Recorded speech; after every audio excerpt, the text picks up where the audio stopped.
बंधुगण थरे राजा राज्यर प्रसिद्ध त्रिकालद्रष्टा साधु पचारिले मो समय केमिति चलीछि।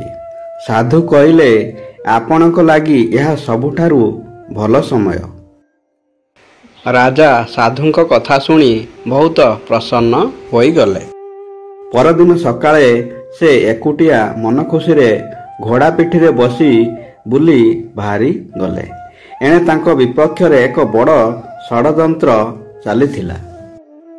षडयंत्रकारी माने राजउआस रे अग्नि संयोग करी तांकु सपरिवार मारी देबार चक्रांत करुथिले। किंतु राजा एकुटिया घोड़ा पिठी रे बुली बाहरी जिबा षडयंत्रकारी अमात्य मानंकु शीघ्र सुजोगटिए आनीदेला।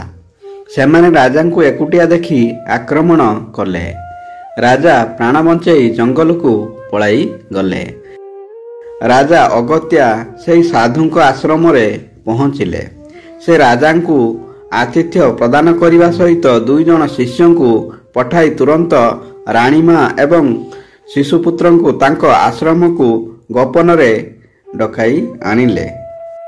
एणे षडयंत्रकारी माने पूर्व चक्रांत मुताबक राजउआस उपरे आक्रमण करी तहिरे निया लगाई देले।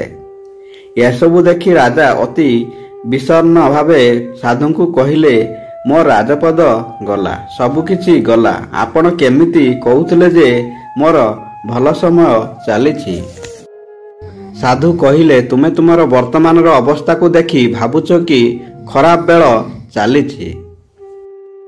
प्रकृत रे एते भल समय ही चलीछि ताहा होई नथिले तुमे आजि तुम परिवार सहित जीवंत दग्ध होई सारंतनी। तुमे एबे चाहिले पुनर्बार राज्य हासिल करि परिबो। जीवन रे जेते विपर्जय घटिले सुधा तहिरु से आहुरी अधिक विपर्जय घटिबार संभावना थाए। ए कथा जेमिति मने रहे। बंधुगण भिडियोटी भल लागिले भिडियो गोटे लाइक एवं आम चैनल को सब्सक्राइब करिया को भूलिबेनी। धन्यवाद। जय श्री कृष्ण।